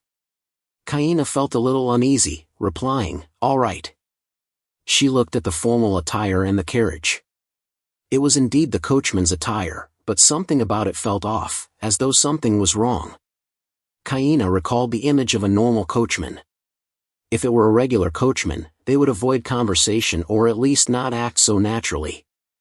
She looked at the man before her again. He was completely different. His demeanor was very relaxed. Alert, Kaina took a step back, and more than that, she felt the air around her suddenly grow too quiet. The mysterious coachman smirked. Kaina cautiously thought, that's right, it's as if it's been arranged. She called out, Olivia. She turned and smiled broadly, saying, I think it's better to quickly send the military appointment letter. Could you pass it to the servants of the Kidray household for me? Saying that, Kaina turned to Olivia. She replied, understood, Your Highness. Kaina said, I will wait in the carriage, so make sure to hurry back. Olivia hesitated for a moment, looking at her. She turned away, quickly saying, I'll be right back, leaving Kaina and the mysterious coachman alone. Suddenly, Kaina spoke to grab the coachman's attention, so, she said, coldly crossing her arms, what's your business with me? He shrugged and replied, what? My business? I'm just a coachman, princess. Of course, I'm here to escort you. Kaina looked at him and muttered, seems like you're not going to reveal your identity. She thought, what forces are still against me? Rajef wouldn't be involved in something like this. Could it be Renan Event's faction? She kept her gaze on him, still pondering. He didn't seem surprised at all. Did he know I would guess? If so, it's too late to leave quietly. The coachman pulled his hood lower, his expression enigmatic, making Kaina uneasy. There was no one around to help, and he acted as if he knew everything. What can I do now? She looked up.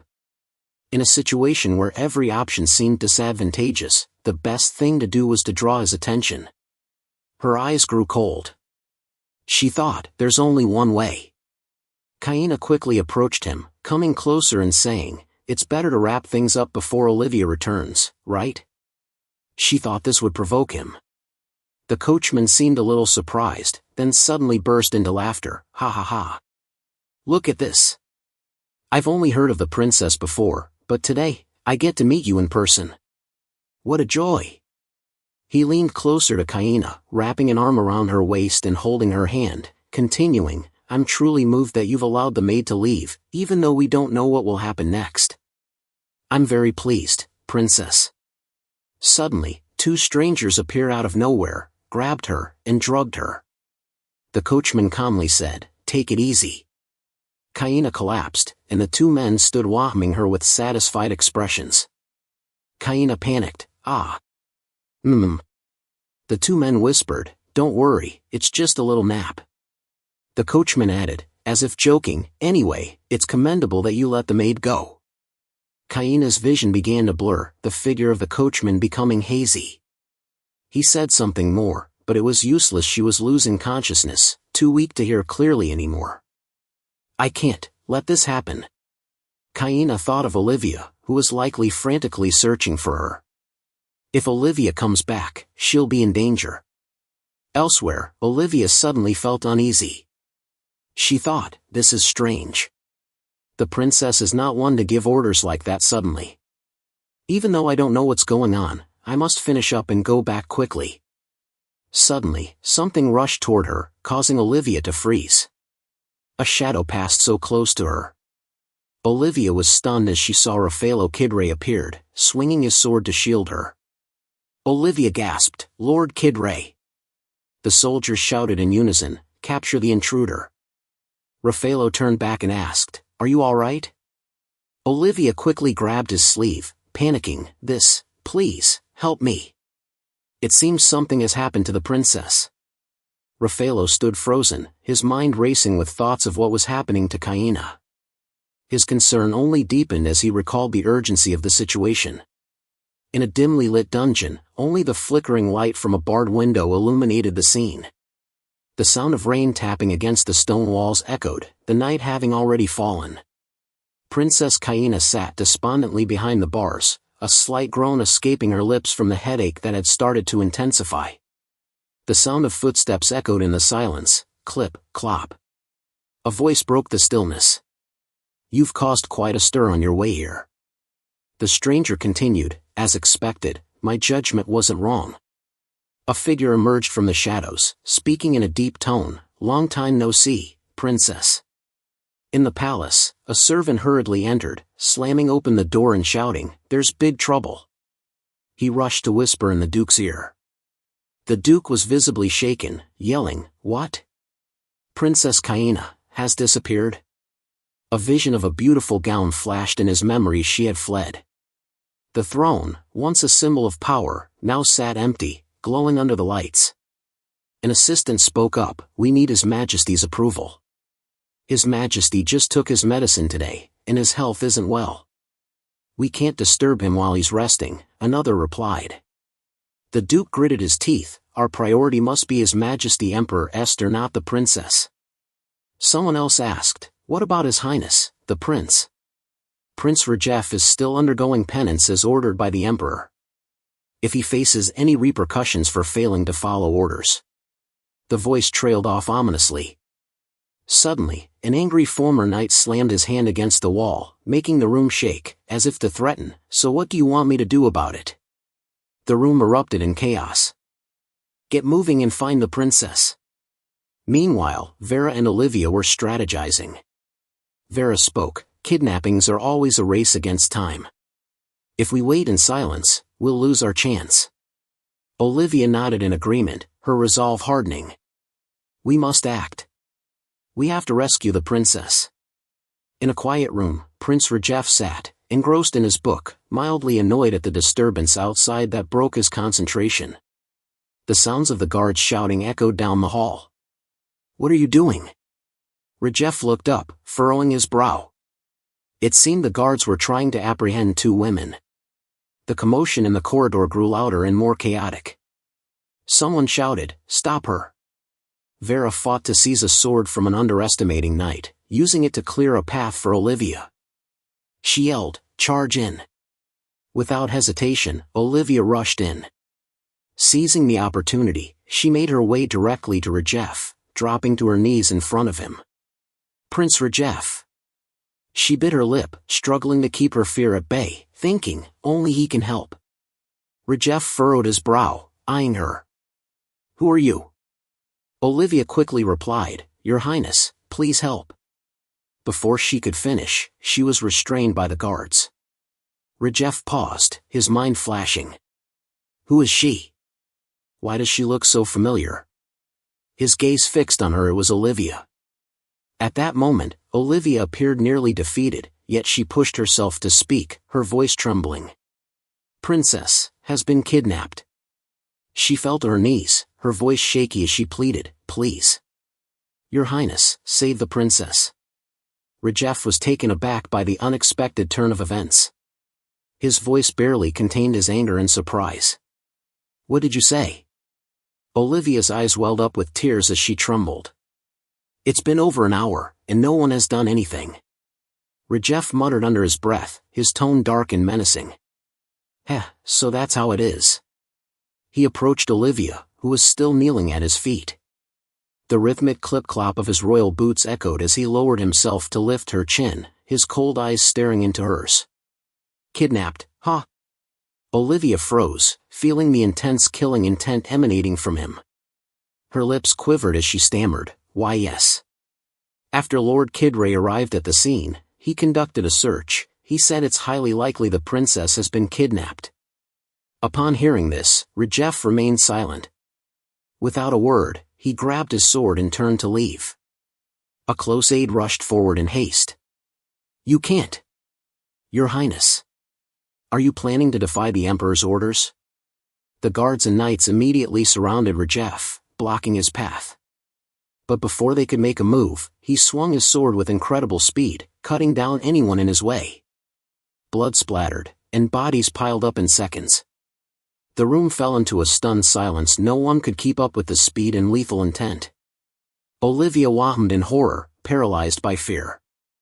The floor was stained red with blood, dripping from the gleaming sword. Rajef's face bore a few droplets of blood, but his eyes remained as cold as ever. Finally, he ordered. Summon the army immediately. Surround the entire capital. The air grew cold and suffocating, his gaze as if it could consume everything in its path. Before the sun sets, if she's not found, don't even think about keeping your lives. Meanwhile, Kaina slowly regained consciousness. She found herself in a strange room, the faint light filtering through a small window. Ugh.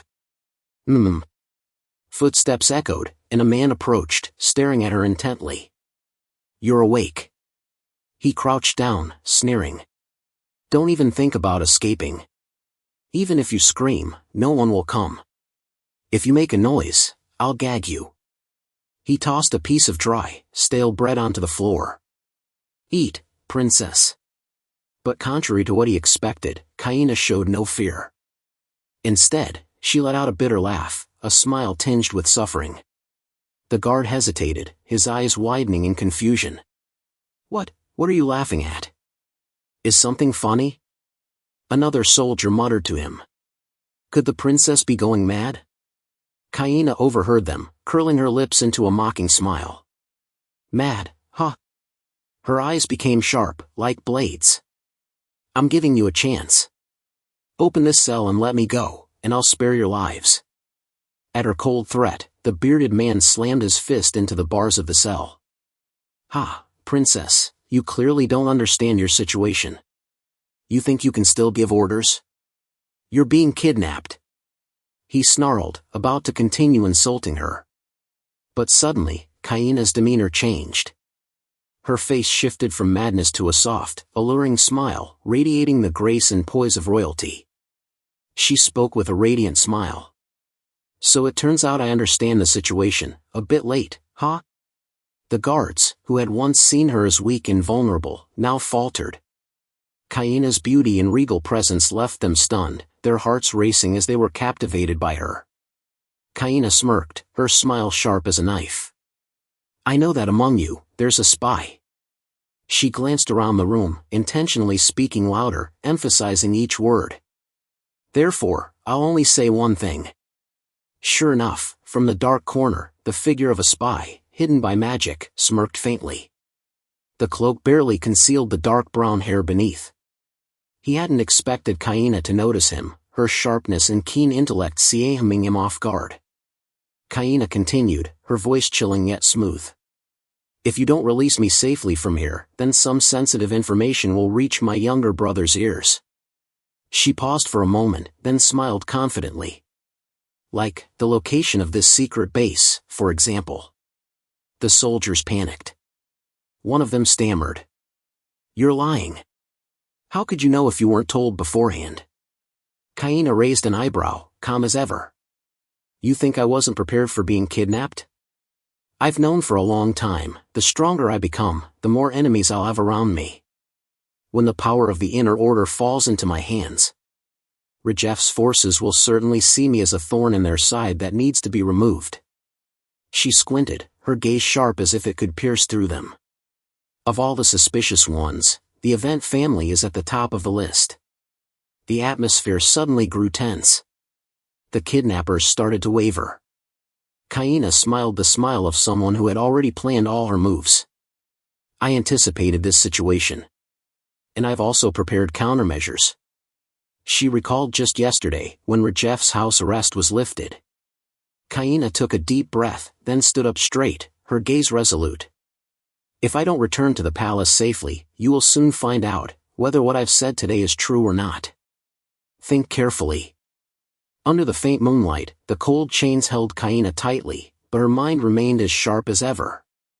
She had been sitting motionless for a long time, listening intently to the bickering voices outside. A deep voice, clearly from the bearded man, shouted loudly. When is he going to arrive? Or is he not coming at all? Another voice, irritated, retorted. Shut up. He'll show up when the time comes. What's with all your impatience? Sit still. The bearded man mumbled. We're kidnapping a noble here. If something happens. Kaina sighed inwardly, thinking to herself that it was going exactly as planned. These men were being led by the psychological trap she had set. She quietly leaned her head against the wooden door, her expression indifferent. The atmosphere was indeed surreal. These men were not only contradicting each other but also starting to suspect one another. If another traitor appeared in their midst. A figure suddenly emerged from the shadows. Heinrich stood there with his arms crossed, not hiding his presence. His eyes' golden pupils gleamed in the dim light, making Kaina jump as she recognized him. He immediately raised his hand to cover his face, but it was too late. She whispered. He's actually here? Well, a bit boring, but perfectly timed. Kaina silently rejoiced this was a golden opportunity. If Olivia had realized she was kidnapped, she must have already called for help. She wasn't sure who would come, but if she could rely on Duke Heinrich, there was still hope. If not, the image of her fellow Kidray flashed in her mind. The words he once said. You've changed me so much that I don't even recognize myself anymore. She clenched her fists. No. Raffaello probably won't come. After all, we broke up like that, what hope do I have? But, her heart fluttered slightly. A small part of her still hoped he would come. At that moment, her face turned red. I've really lost it. I really have. The sound of footsteps echoed, cutting through Kaina's thoughts. A familiar voice, slimy and arrogant, spoke. Quite noisy. Kaina froze. She recognized that voice instantly. He sneered. I've heard everything. And yet, you still try to act smart. She was startled when that name echoed. Henverton Gillian. He stepped forward, moving slowly as if strolling through a game where he was the winner. He looked her up and down, then laughed derisively. I heard that you caused quite a ruckus on your way here, Your Highness, the princess. Kaina narrowed her eyes, anger flaring in the depths of her gaze. Henverton Gillian. She gritted her teeth. That bastard, one of the powerful figures with ties to the Event family. Things were starting to become clearer. He arrogantly lifted Kaina's chin, speaking. Seems my judgment on people wasn't wrong. But, should we fix that habit of yours, the one of showing such disrespect? She stared at him calmly. For a long time, to atone for her past as a villainess, Kaina had remained silent. But this time, she let out a mocking laugh. My behavior is disrespectful? You think I've been too gentle with you? She continued, her gaze icy. At least now I can see through your true nature, Henverton Gillian. Meanwhile, Rajef was writing quickly, searching for Kaina, his eyes burning with fury. How dare you disrespect someone of mine? Those insects, should I tear them apart right now? A place of peace just for me, beautiful, thoughtful my Kaina. No one else should touch her. Rajef snapped out of his thoughts as he heard a shout. Your Highness. He stopped, turning to face the soldier running towards him. We have found a suspicious group of people. He immediately asked. What about my sister? The soldier lowered his head, his voice low. We have not found any trace of the princess. Rajef gritted his teeth, then quickly urged his horse to go on. When he arrived at the scene, he saw a few people hiding in an abandoned house. Rajef stepped forward, his gaze cold, sweeping over each of them. Why are you hiding in this house and acting so suspicious? One of the captured men grumbled, his voice irritable. What do you want from us? We don't know anything. As soon as the words left his mouth, a gunshot rang out. The bullet from Rajef's deadly weapon pierced his body. The man standing next to him was struck with terror, his face as pale as death. A knight rushed to intervene. Your Highness. But Rajef coldly responded. I have every reason to deal with you all with my gun. He pressed the barrel of the gun to the remaining man's neck. The man's eyes widened in fear, his whole body trembling. Rajef smiled lightly, but his eyes were as cold as ice. Now, tell me, while I'm still speaking gently, you'd better start talking. He tapped the barrel of the gun against the man's forehead. The sound of metal echoed like the voice of death. My mood is really bad right now, do you understand? The man was so frightened he stammered. It's the young master. At that moment, in the dungeon, Jillian suddenly wondered. What is this? She's completely different from usual. The Kaina everyone used to see was just a beautiful puppet. But now look, those eyes are burning with flames of hatred. Jillian shuddered like a madman. He laughed maniacally. This heat is what allows me to taste the flavor that makes others submit, right? Jillian continued. Perhaps, we should move slowly. Take the princess somewhere else. Kaina startled. He stood up, glaring and commanding. Be careful. Don't let her get hurt. Not even the smallest mark. Do you hear me? The lackeys immediately opened the door for her, and one of them grumbled. Did the sedative run out? If she screams on the way, we're done for. The bearded man said. Someone went to get more sedative, but they still haven't returned. It's just a maid, and they still haven't dealt with her. I don't understand why they're so slow. Kaina thought of Olivia. Calm down. The other guy still hasn't returned. That means at least she's still safe. The two men led Kaina away. She thought.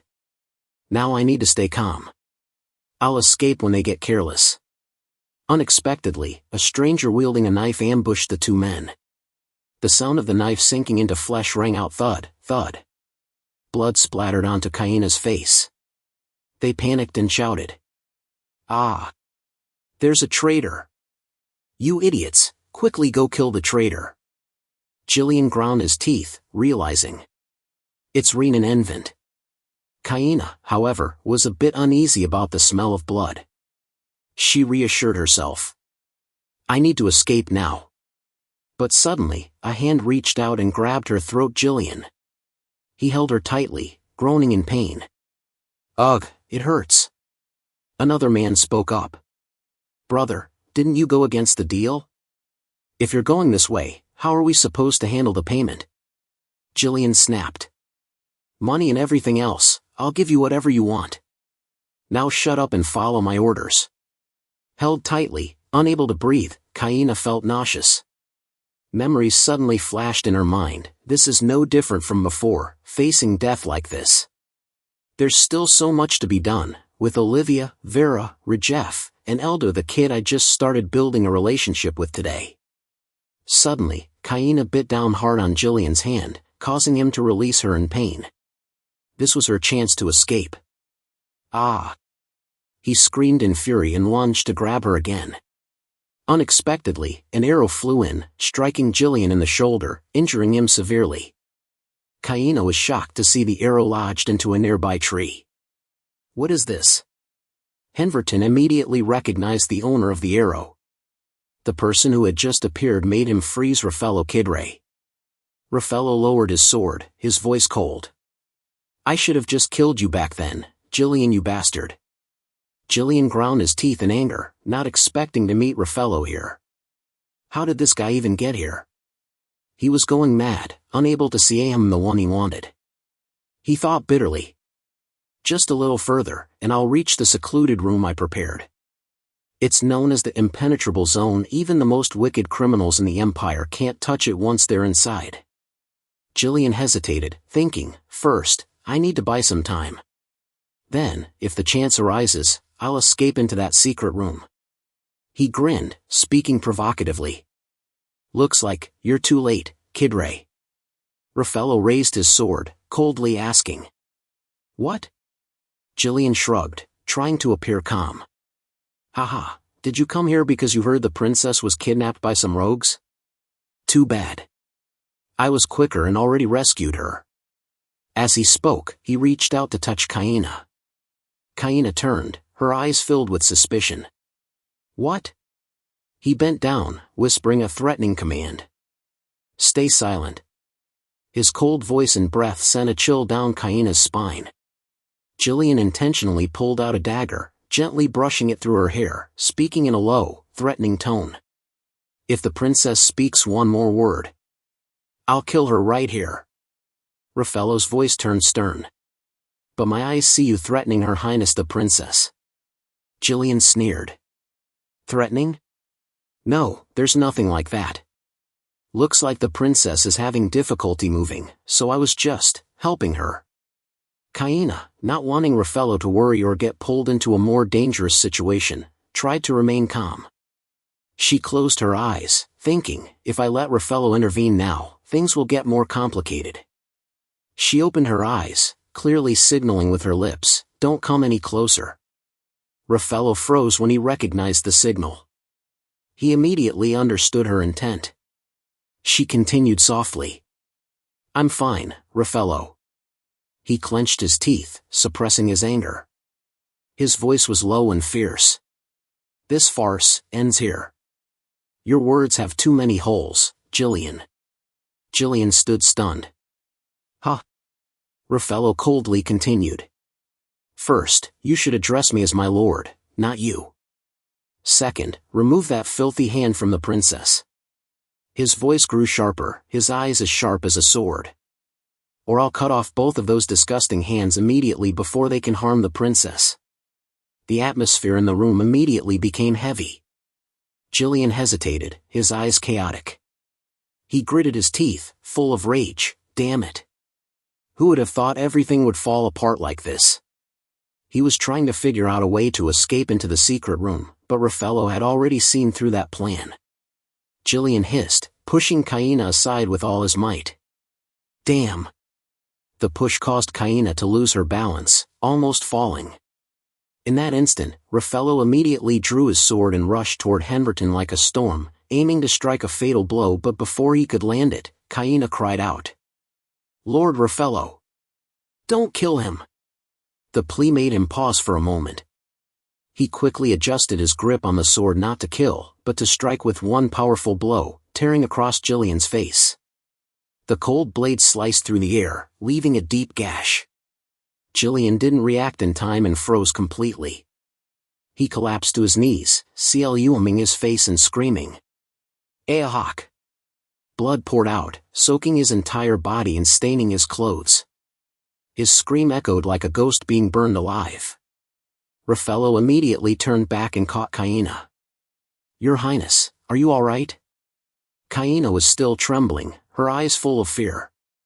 Jillian, disregarding the pain, struggled to escape, CLUMing his blood-soaked face tightly.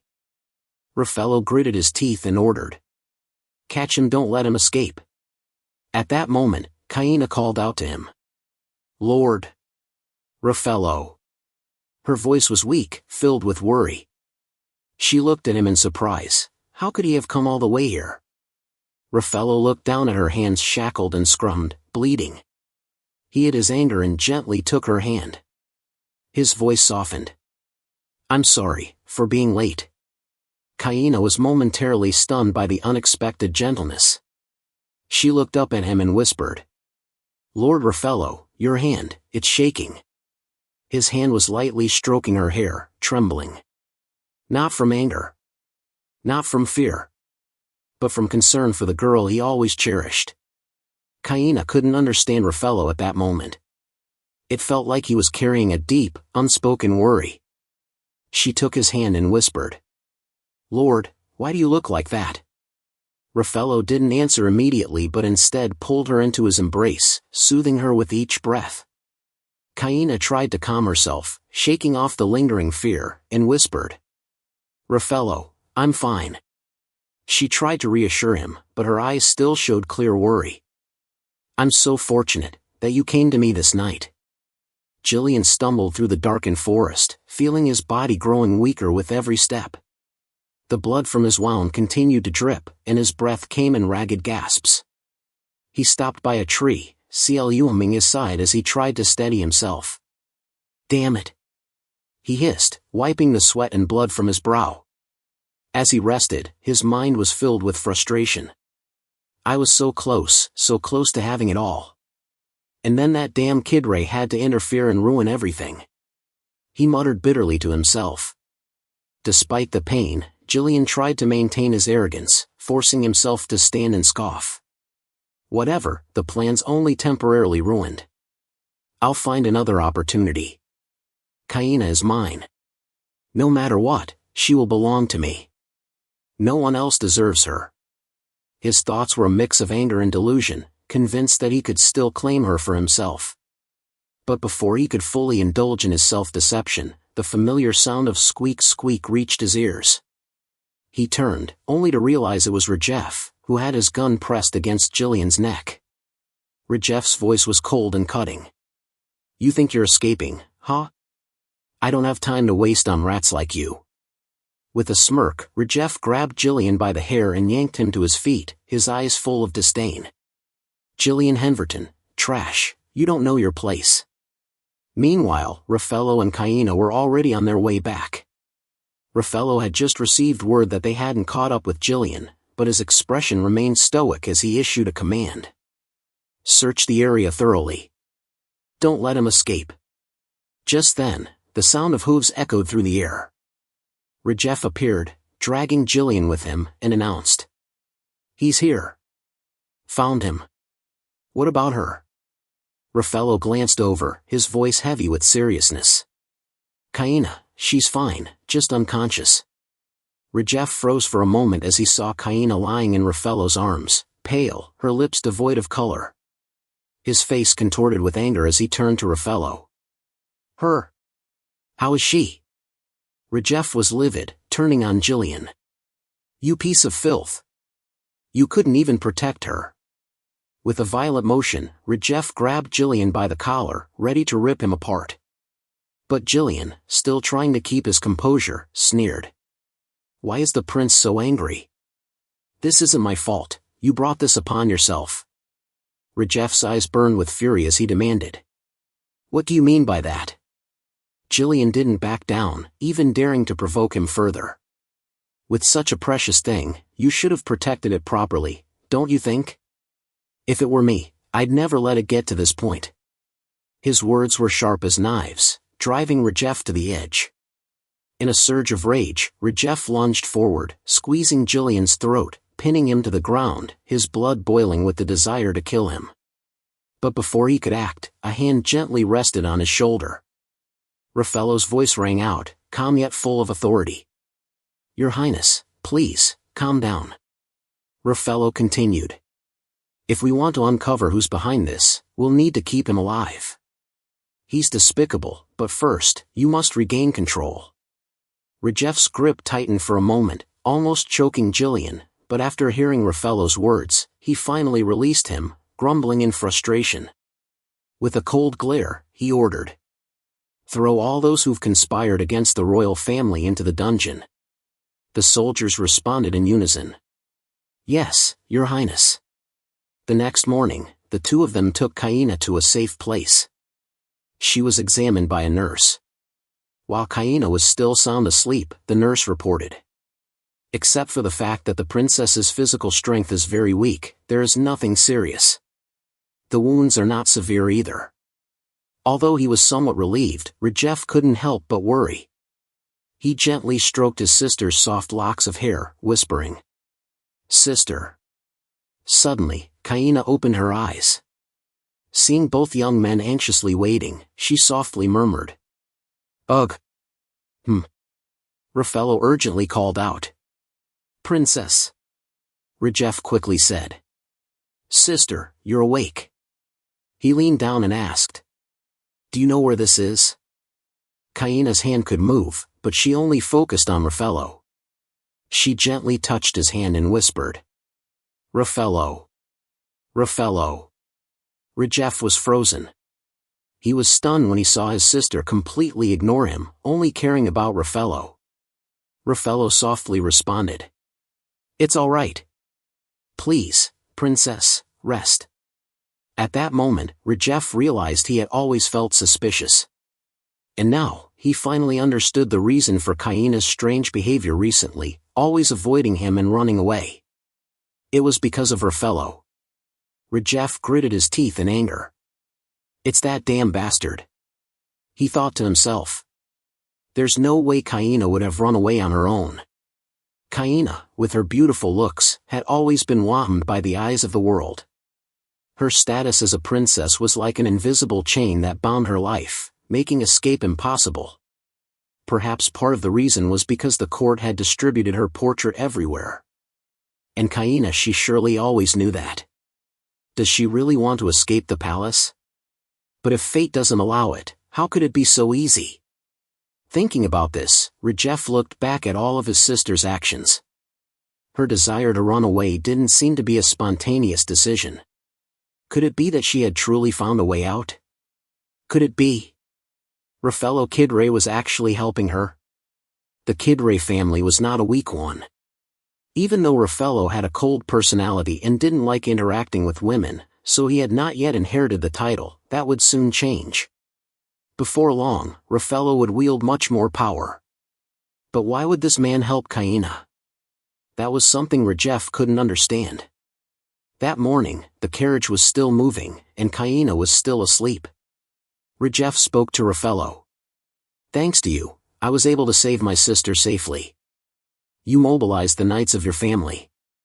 Has Duke Kidray given his permission for you to do such a thing? Rafello gently touched the carriage door and calmly replied. It's fine. This is not a difficult matter. Then, he announced something that struck Rajef like a bolt of lightning.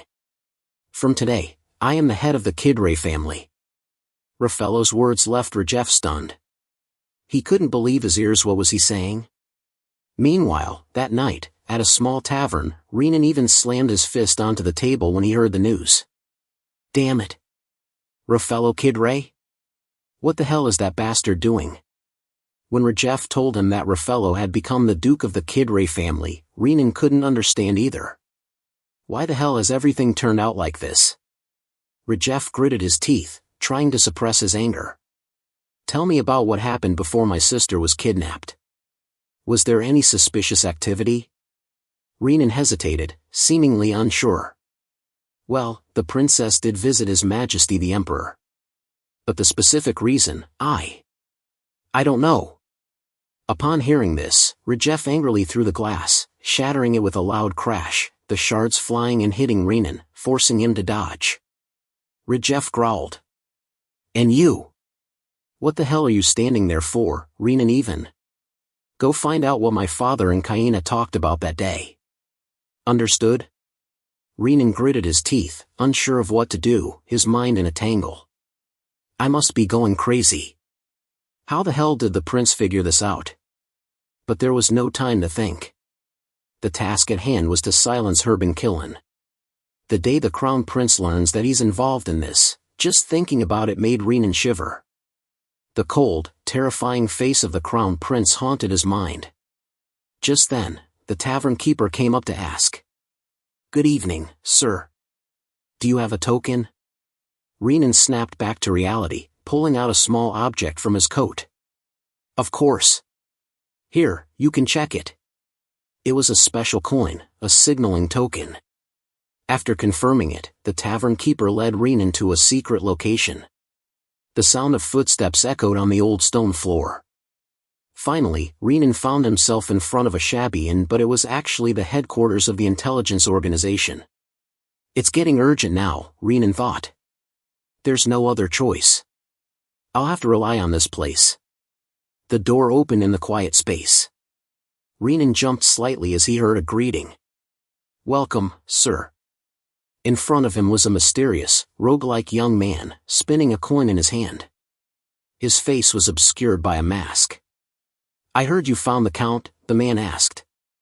Renan froze, hesitating. He didn't understand what was happening. Why are you here? The distinctive golden pupils Yester Heinrich. No one touched him, but the door behind Renan suddenly slammed shut. He jumped, trying to calm himself. Is the door locked? Heinrich spoke, his voice tinged with sarcasm.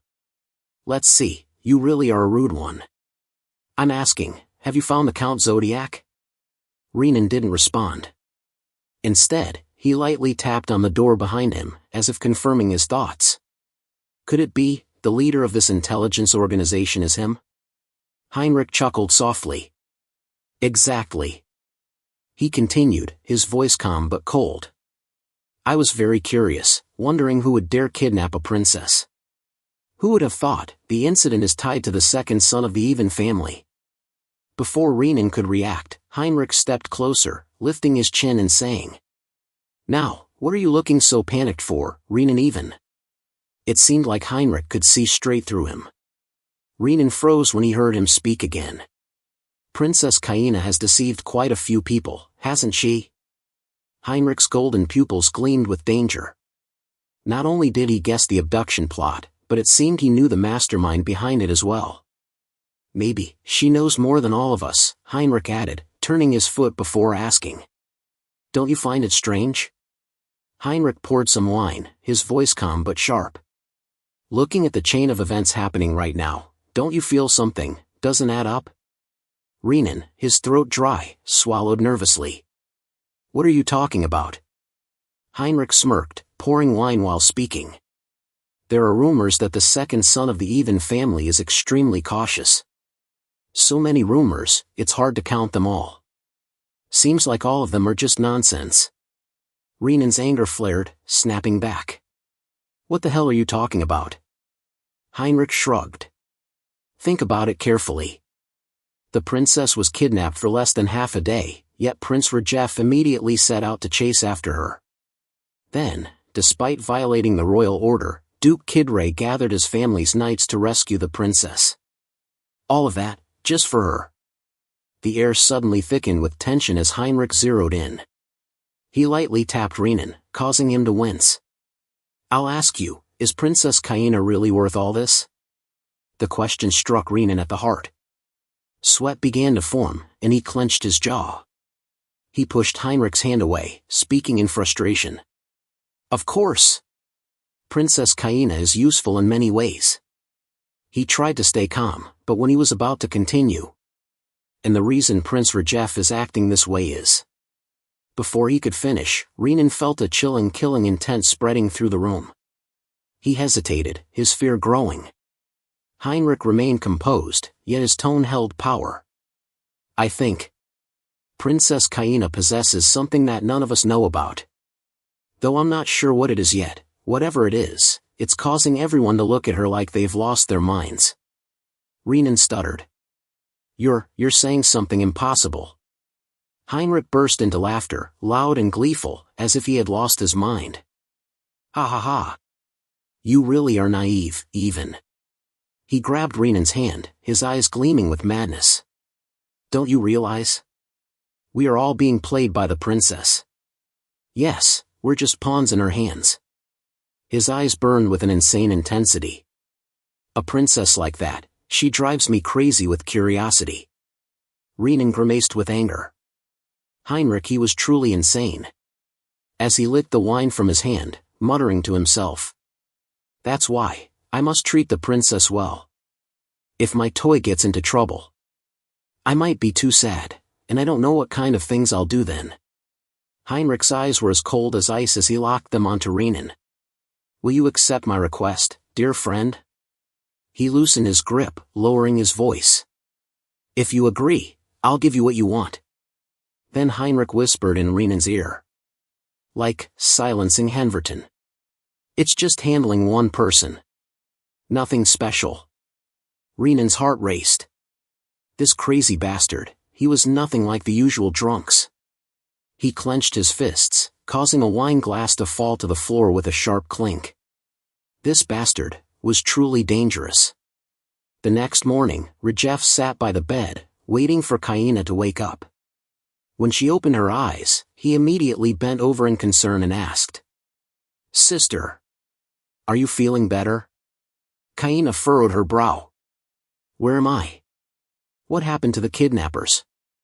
Rajef's voice became serious. They've all been caught.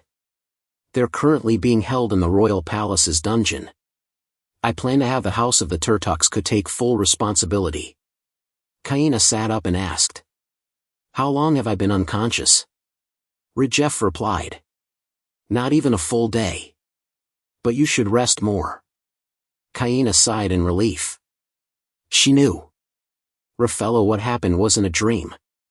Suddenly, she remembered something and asked. By the way, Rajef, what about my house arrest? I still have 10 days left. Did His Majesty allow me to go outside? Rajef froze for a moment. He gave a light laugh and shrugged. Forget about it, that's not something for you to worry about. He continued. Your body is still weak and cold, so you should rest. But Kaina panicked. She grabbed his shirt. Wait. What do you mean by forget about it? Her emotions were in turmoil, while he remained unnervingly calm. Did you disobey His Majesty's order? Kaina's gaze suddenly became serious. She noticed the gun at his side and asked. Rajef, what's with that gun? What exactly are you planning to do? But Rajef simply replied quietly. Sister, do you think His Majesty will forgive someone like me who dares to violate his royal order? He spoke as if it were a fact. You know, Father will never forgive me. Kaina quickly reassured him. First, just go back. I'll report clearly, so His Majesty understands. Hearing this, Rajef suddenly chuckled coldly, gently raising the gun. Just like how you reported to get Raffaello the military appointment in the West, right? He gently stroked her hair, his voice soft but full of implication. Sister, I'm not a naive child anymore. Kaina shivered. That's not it. You're different from him. I truly care about you. Rajef looked at her for a long time before asking. Why? Kaina took his hand, bent down, and gently kissed the back of his hand. Because you're my brother. So, please listen to me, I beg you. Rajef seemed to soften. His voice became gentler. I don't know what you're thinking, but I'm fine really. Because that part. He paused for a moment before continuing. Has already been taken care of by Duke Raffaello. Kaina was taken aback. She knew well that their father was a cruel, cold man. Once a command was given, no matter what happened, it couldn't be disobeyed. This must have made their father extremely angry with Rajef. And yet Raffaello had managed to resolve it so smoothly? How could that be? Kaina sank into her thoughts. All this time, Raffaello never seemed like someone who would always stand by Rajef's side. And then, Duke Kidray. She unconsciously blushed as she remembered something. Could it be?